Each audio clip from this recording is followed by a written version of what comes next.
சங்கீதம் 119:48 சொல்லியிருக்கிறது, உம்முடைய பிரமாணங்களை நான் தியானிப்பேன். தியானிப்பேன் என்று சொல்லும் போது நம்மளுடைய சிந்தனைகள், யோசனை அது முழுவதுமாக கர்த்தருடைய பிரமாணங்களும் கற்பனைகளும் இருக்கும்போது, நாம் கர்த்தருக்குள் நிலைத்திருக்கும் போது God will be in our thoughts.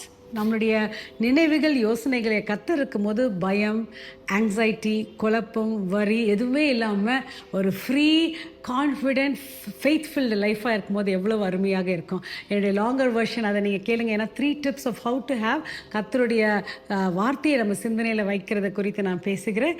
இந்த நாள்லையும் கர்த்தர் உங்களுடைய யோசனைகள் சிந்தனைகளை அவர் ஆளுகை செய்யும்படியாக ஜெபிப்போம். அன்பின் தகப்பனே, இந்த நாள் உங்கள் கரத்தில் ஒப்பு கொடுக்குற ஒவ்வொருவரையும் நீங்கள் ஆசீர்வதிங்க. எங்கள் யோசனைகள் உமக்கு உகந்ததாக இருக்கும்படியாக காத்துக்கொள்ளும். எல்லா துதிகான மகிமே உமக்கு செலுத்துகிறோம். In Jesus' name we pray. Amen. Have a wonderful day because God will be in your thoughts. Be blessed.